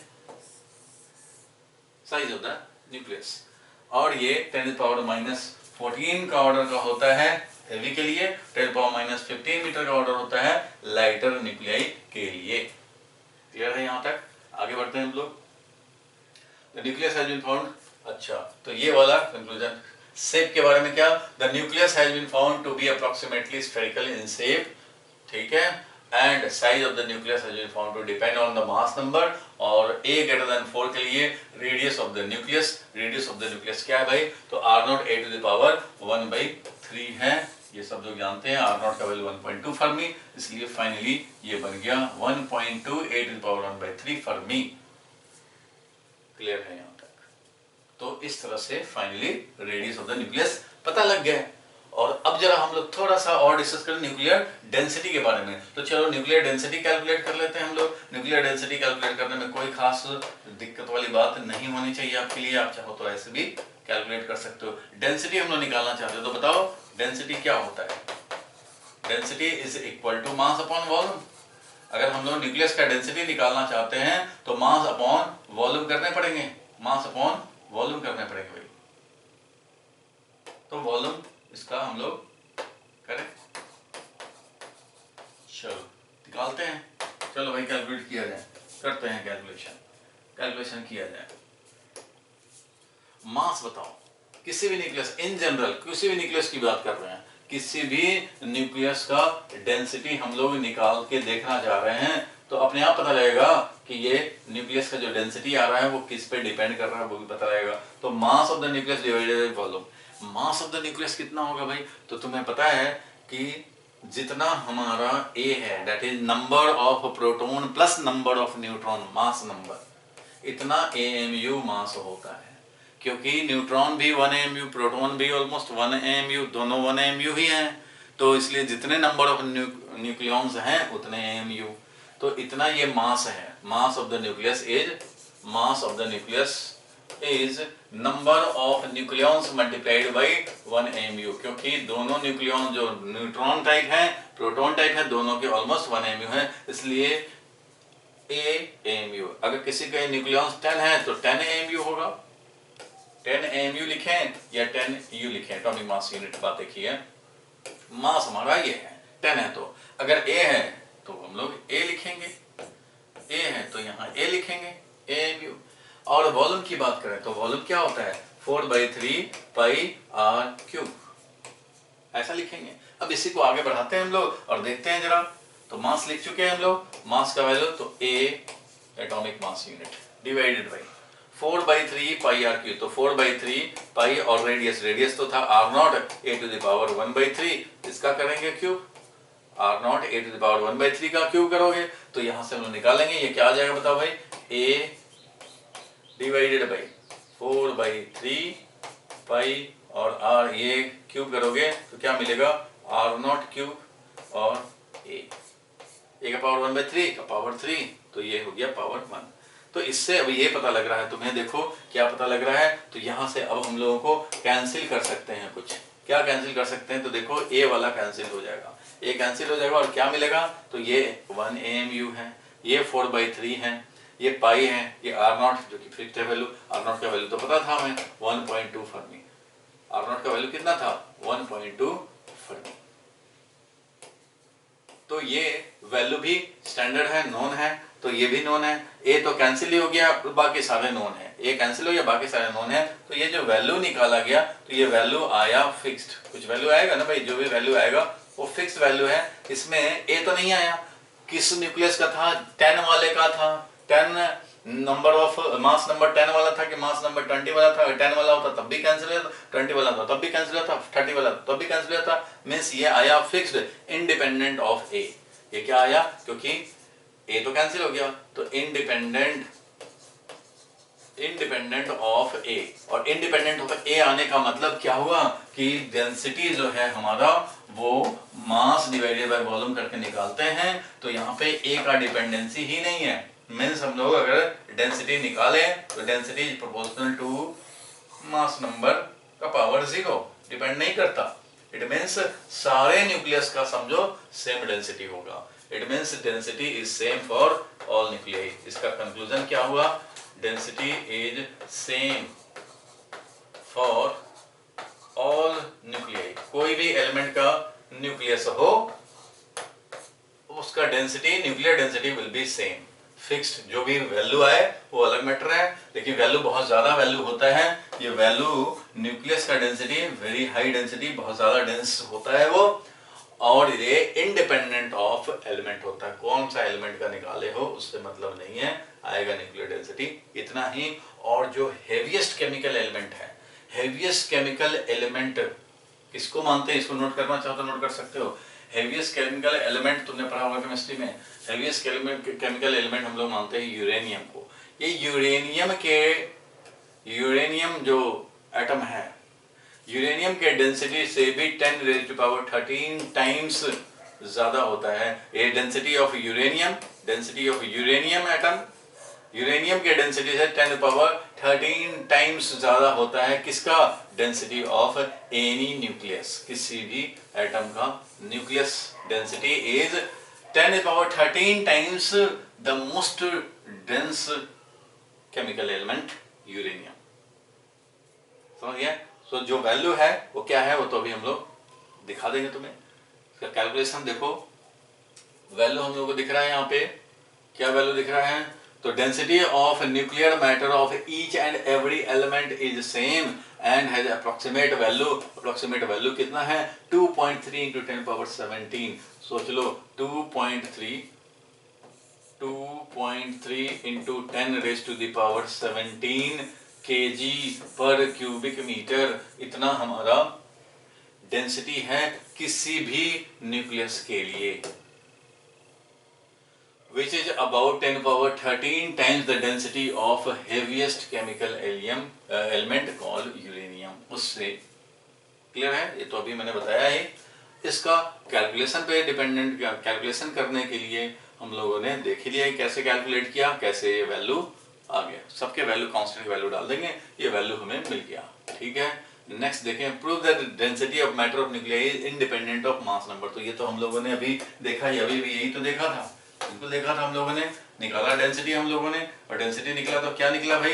डेंसिटी जब निकाले तो मास था, ये मास है, और वॉल्यूम क्या है? तो 4/3 पाई और r0 a⁻1/3 का क्यूब। इसलिए ये 1/3 और ये पावर 3, तो ये a बन गया, a से a कैंसिल हो गया। इसलिए एटॉमिक मास यूनिट रखो और यहाँ 4/3 पाई r0 क्यूब करो, बाकी तो सब कैंसिल हो गए। ये वैल्यू रखा गया तो हमें वही डेंसिटी मिल गया। कितना भाई? तो वैल्यू मिल गया था 2.3 into 10⁻17 kg पर क्यूबिक मीटर। ये न्यूक्लियर डेंसिटी आया जो कि इंडिपेंडेंट ऑफ इंडिपेंडेंट ऑफ ए आया। तो ए यहाँ पे भी था भाई, और ए यहाँ पे भी बन गया, कैंसिल हो गया। तो ये तो हम लोगों ने देख लिया है। आगे बढ़ते हैं हम लोग, नेक्स्ट पे चलते हैं। इंडिपेंडेंट का ये एक्सप्लेनेशन दिखाया हुआ है। We know that the radius is this, और ये सारे वैल्यूज तो हमारा तो देख लिया। तो वॉल्यूम यहाँ पे भी कैलकुलेट करके दिखा दिया गया। वॉल्यूम जो आया है वो ये है, पहले वॉल्यूम निकाल लिए 4/3 पाई r क्यूब और नॉट क्यूब, और ये a आ गया। और अब हम लोग वॉल्यूम को रखेंगे, a कैंसिल हो जाएगा, वैल्यू आ गया ये। ठीक है, तो expression is independent of number A. इसके बाद हम लोगों को ये आज के लिए हम लोग ऑलमोस्ट लास्ट टॉपिक देखने जा रहे हैं, short note on discovery of proton and neutron. देखो न्यूक्लियस थोड़ा सा केमिस्ट्री से रिलेटेड है, इसलिए फिजिक्स वाला फील वो नहीं रहता, थोड़ा केमिस्ट्री में थोड़ा रटने टाइप में भी चला जाता है, थोड़ा थोड़ा टेस्ट इसका बदल जाता है, ठीक है, कोई बात नहीं है। राइट ए शॉर्ट नोट लिखने हैं बाय डिस्कवरी ऑफ प्रोटॉन। तो प्रोटॉन और न्यूट्रॉन, प्रोटॉन का डिस्कवरी किसने किया था भाई, ये सब याद रखने 1 मार्क्स के लिए। रदरफोर्ड साहब ने किया था। किसने किया था भाई, तो रदरफोर्ड साहब ने किया था इसका। और न्यूट्रॉन का डिस्कवरी किसने किया था भाई, तो इसका चैडविक साहब ने किया था, याद होगा। तो और ये दोनों का डिस्कवरी किसमें हुआ था भाई, किस चीज, कौन सा फिनोमेना समझो जो हमारा ये डिस्कवरी दिया, वो था आर्टिफिशियल ट्रांसम्यूटेशन। आर्टिफिशियल ट्रांसम्यूटेशन से आर्टिफिशियल ट्रांसम्यूटेशन का मतलब है आर्टिफिशियली हम लोग ट्रांसम्यूट कर रहे हैं, किसी एलिमेंट में, किसी न्यूक्लियस में हम लोग बम्बार्डिंग करा रहे हैं और उसको दूसरे में कन्वर्ट कर रहे हैं, आर्टिफिशियली वी आर ट्रांसम्यूटिंग। तो प्रोटॉन आया था भाई, प्रोटॉन डिस्कवर्ड हुआ, न्यूट्रॉन डिस्कवर्ड हुआ।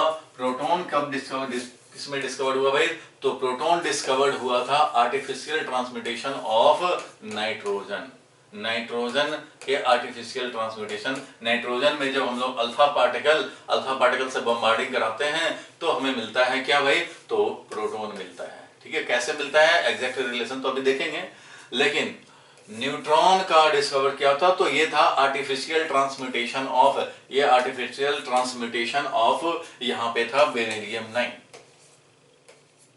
ऐसे तो 4 होता है एटॉमिक, 9 मास नंबर वाला। इसका जब हम लोगों ने अल्फा पार्टिकल से बम्बार्डिंग कराए तो हमें न्यूट्रॉन मिला, और क्या मिला वो अलग मैटर है, लेकिन ये ध्यान रखना है दोनों में कॉमन बात क्या है, artificially we are transmuting, lighter element पे बम्बार्डिंग कराते हैं अल्फा पार्टिकल से, और जो प्रोड्यूस होता था तो प्रोड्यूस में सारे नोन हुए, और एक चीज ऐसा आया जो उस समय तक पता नहीं था, तो वो जो डिस्कवर्ड हो गया अननोन पार्टिकल निकला, उसका नाम रखा गया प्रोटॉन। और जब चैडविक साहब ने जब बेरिलियम 9 पे अल्फा पार्टिकल से बम्बार्डिंग कराए आर्टिफिशियली इसको ट्रांसमिट करने के लिए, तो ये कन्वर्ट हो गया सारे नोन पार्टिकल्स, एक अननोन पार्टिकल, उसका नाम रखा गया न्यूट्रॉन, ठीक है। दोनों के रिएक्शंस भी याद रखने हैं आपको ताकि आप दिखा पाओ इक्वेशन में। So artificial transmutation was the main जो हमारा एरिया था, इसी में लोग डिस्कवरी आ गए, इसमें जो काम कर रहे थे उनको ये डिस्कवर्ड होके मिला। तो the proton and neutron were discovered by artificial transmutation of lighter element in the laboratory, ठीक है, ये याद रखना है, लिखना चाहो लिख सकते हो, ठीक है। आगे बढ़े हम लोग, एग्जैक्ट रिलेशन भी पता लग जाएगा। देखो proton and neutron were discovered in artificial transmutation, और डिस्कवरी ऑफ प्रोटॉन के लिए एग्जैक्ट जो रिलेशन होगा वो हम लोग अब समझना चाहेंगे। तो भाई देख लिया जाए रिएक्शन क्या होगा, वो भी समझ लेंगे हम लोग अभी फटाफट। तो डिस्कवरी ऑफ प्रोटॉन, तो प्रोटॉन का डिस्कवरी किसने किया था भाई, तो रदरफोर्ड साहब ने किया था, ठीक है। Proton was discovered bye Rutherford, ये याद रखना 1 मार्क्स से ये सब क्वेश्चन बनते हैं। while performing experiment on disintegration of nitrogen, that is artificial transmutation of nitrogen का ट्रांसम्यूटेशन किया हम लोगों ने और इसको डिसइंटीग्रेट कर दिया, मींस दूसरे में कन्वर्ट कर दिया आर्टिफिशियली, ये अपने आप स्पॉन्टेनियस नहीं हो रहा, अपने आप नहीं हो रहा ये, ठीक है। On disintegration of nitrogen by bombarding with alpha particle से बम्बार्डिंग कराए, द रिएक्शन क्या हुआ भाई, तो नाइट्रोजन जो 7 एटॉमिक नंबर 14 मास नंबर वाला, जब हम लोगों ने अल्फा पार्टिकल से इसका बम्बार्डिंग कराए तो ये रिएक्ट करके समझो इस तरह से बम्बार्डिंग कराने पे ये कन्वर्ट हो गया किसमें, तो ऑक्सीजन में, और प्लस जो आया वो आया अननोन, उस समय तक का अननोन था, इसका नाम रखा गया प्रोटॉन। भाई देखो यहाँ पे रिएक्शन में कंजर्वेशन ऑफ अ मास ये सब फॉलोड होता है, conservation of a mass and energy ये सब हमारा कंजर्व होता है, इसका एग्जैक्ट हम लोग आगे बढ़ते हैं। फिलहाल ये है कि जो मास नंबर होगा मास नंबर के टोटल के इक्वल होगा, और एटॉमिक नंबर भी इधर एटॉमिक नंबर के इक्वल होता है न्यूक्लियर रिएक्शंस में। तो mass number and atomic number ये सब कंजर्व रहेंगे। एग्जैक्ट में वो नहीं होता, वो डिफरेंस ही मास डिफेक्ट होता है, वो अलग टॉपिक है। फिलहाल हम लोग देखें कि ये 7 है, यहाँ प्रोटॉन समझो, यहाँ 2 है तो 9 हो गया ना प्रोटॉन, तो 9 इधर भी होना चाहिए, तो 8 हमारा ये ऑक्सीजन में मिल गया और एक यहाँ पे मिल गया प्रोटॉन, 8 यहाँ पे है और 1 यहाँ पे है, ठीक है, तो 9 इधर भी हो गए। अब ये हम लोग मास नंबर की बात करें 14 और 4 तो कितने हो गए, 18 हो गए। 18 में 17 आइसोटोप ऑक्सीजन के आइसोटोप हैं और 1 इसके है। अब ये मत बोलना कि ऑक्सीजन के तो 16 ही होते हैं, अरे भाई ऑक्सीजन के वेरियस आइसोटोप्स होते हैं। ऑक्सीजन हमारा ऑक्सीजन 16 भी होता है और ऑक्सीजन 17 भी होता है। उसी तरह से सोडियम 23 भी होता है, सोडियम 24 भी होता है, तो वेरियस आइसोटोप्स हैं। तो अभी जो इसमें आइसोटोप बने वो ऑक्सीजन के 17 वाला आइसोटोप बना, ऑक्सीजन आइसोटोप, और ये प्रोटॉन, ये अननोन जो था उसका नाम रखा गया प्रोटॉन। और ये प्रोटॉन क्या है भाई, तो किसी हाइड्रोजन एटम में से अगर एक हम लोग इलेक्ट्रॉन निकाल दें तो ये जो बचता है वही तो प्रोटॉन होता है, क्योंकि इसके न्यूक्लियस में ओनली प्रोटॉन होता है। The proton is denoted by 1H1, it has positive charge of plus E, ठीक है, पॉजिटिव चार्ज इस पे प्लस E था और इसका मास 1.67 10⁻27 kg, ये तो तुम्हें पता ही है, ये हम लोगों ने डिस्कस किया ही था। सो ये 2 मार्क्स का अगर क्वेश्चन है तो आपको ये न्यूक्लियर रिएक्शन लिखने को मिल सकता है कि ये रिएक्शन लिखो आर्टिफिशियल ट्रांसपोर्टेशन ऑफ नाइट्रोजन के, ठीक है यहाँ तक।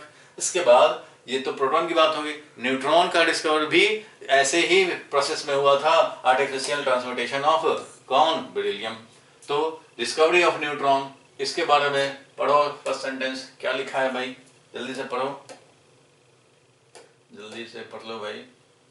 आर्टिफिशियल ट्रांसमिटेशन ये भी था, neutron was discovered by Chadwick by artificial transmutation of beryllium 9 by bombarding with alpha particle, the reaction being क्या भाई, तो बेरिलियम 9 का फिर हम लोग क्या करेंगे, अल्फा पार्टिकल के साथ ज्वाइन करता हुआ दिखाएंगे, ठीक है, ज्वाइन करता हुआ दिखाया। और यहाँ पे ये जो दोनों रिएक्ट कर लिए, समझो रिएक्ट क्या कर लिए, दोनों का बम्बार्डिंग करा लिए, तो न्यू में कन्वर्जन हुआ। वो न्यू क्या हुआ, तो कार्बन का स्टेबल एटम बना, कार्बन 12, ये स्टेबल वाला आइसोटोप, कार्बन के भी C12 C14 होते हैं आइसोटोप्स, देखिए यहाँ C12 बना, 9 और 4 कितना 13 में 12 यहाँ आया, बाकी 1 बच गया ये। और यहाँ पे देखें 4 और 2 6 है, तो वो 6 ऑलरेडी यहाँ है, और यहाँ पे कोई इसका हम लोग न्यूट्रॉन समझते हैं, इसका कोई एटॉमिक नंबर नहीं है। तो न्यूट्रॉन का स्पेशल हम लोग सिंबल रखे N, न्यूट्रॉन इसको बोला गया, हम लोगों ने बोला। और इस पे चार्जलेस है, चार्ज तो होता नहीं है, चार्ज इज 0, सो चार्जलेस है ये। और इसका मास कितना होगा, तो 1 mu, मास कितना है, तो 1 mu है, 1 एटॉमिक मास यूनिट। तो ये न्यू जो मिला उसी को बोला गया neutron. The neutron is denoted by 0 and 1, ठीक है, having mass number 1 and atomic number 0, atomic number 0 क्योंकि इसमें तो कोई प्रोटॉन नहीं होते। And for this discovery Chadwick was awarded Nobel prize in 1935 and because of the neutrality and high energy of neutron, neutron का high energy and neutrality, इसका जो neutrality है और इसका हाई एनर्जी से जो निकलता है, इससे हम लोग बहुत ज्यादा यूज करते हैं कहाँ पे, इसका transmutation of other nuclei. For example nuclear fusion में अगर आर्टिफिशियली कराने हैं तो इसमें हम लोग न्यूट्रॉन का ही यूज करते हैं। हाँ, इसके स्पीड को जरूर कम कर देते हैं, जो हाई एनर्जी है इसको हम लोग यूजिंग मॉडरेटर को कम करते हैं, इनका एनर्जी जो है वो कम वाला एनर्जी करते हैं और इसको यूरेनियम के साथ इंटरेक्ट करते हैं तो बहुत सारे अदर न्यूट्रॉन्स निकलते हैं और न्यू एलिमेंट्स निकलते हैं। ये न्यूट्रॉन से ही चेन रिएक्शन बनता है और न्यूक्लियर रिएक्टर में हम लोग इसका एनर्जी प्रोड्यूस करते हैं। न्यूक्लियर फिशन का एनर्जी हम लोग प्रोड्यूस कराते रहते हैं न्यूक्लियर रिएक्टर में, और इस फिशन से जो एनर्जी निकलता है उससे हम लोग क्या करते हैं, इलेक्ट्रिसिटी जनरेट करते हैं, इलेक्ट्रिसिटी प्रोड्यूस करते हैं न्यूक्लियर फिशन में। तो यहाँ पे न्यूट्रॉन का बड़ा ज्यादा इंपॉर्टेंस है। हम लोग जब ट्रांसमिट करना चाहते हैं या न्यूक्लियर फिशन कराना चाहते हैं न्यूक्लियर रिएक्टर में, याद होगा एसी अगर प्रोड्यूस करने हैं, अल्टरनेटिंग करंट प्रोड्यूस करने हैं, जनरेशन ऑफ पावर, तो बहुत तरह के पावर प्लांट होते हैं, चैप्टर 7 में देखा था भाई, हाइडल पावर प्लांट है, तो न्यूक्लियर पावर प्लांट है। न्यूक्लियर पावर प्लांट में कौन सा एनर्जी यूज होता है? फिशन एनर्जी यूज होता है। न्यूक्लियर फिशन कराते हैं यूरेनियम का और इसी का यूज करते हैं। तो ये फिशन कराने में कौन काम आता है? ये है न्यूट्रॉन। न्यूट्रॉन का बहुत ज्यादा काम आता है फिशन कराने में, फिशन प्रोसेस में। तो इसको हम लोग न्यूक्लियर रिएक्टर में, ये हम लोग लास्ट में पढ़ते थे, अब इस बार सिलेबस में अगर रहेगा तो इसको डिस्कशन और डिटेल में करेंगे। नहीं तो कम से कम इतना तो जरूर जानो अभी, क्या भाई, कि न्यूक्लियर फिशन आर्टिफिशियली अगर कराने हैं तुम्हें तो उसमें न्यूट्रॉन, स्लो न्यूट्रॉन का यूज करने पड़ते हैं। और वो स्लो न्यूट्रॉन कैसे मिलेगा भाई? तो ये जो न्यूट्रॉन्स निकलते हैं, न्यूट्रॉन्स जो निकलते हैं, ये न्यूट्रॉन नहीं जो कि हमारा बेरिलियम का कराया है, ये न्यूट्रॉन नहीं, ये फास्ट न्यूट्रॉन्स जनरली होते हैं, उसको हम लोग स्पीड स्लो करके और यूरेनियम के साथ फिशन रिएक्शन करा करके और इलेक्ट्रिसिटी हम लोग प्रोड्यूस करते हैं पावर प्लांट में। क्लियर है यहाँ तक? यहाँ तक तो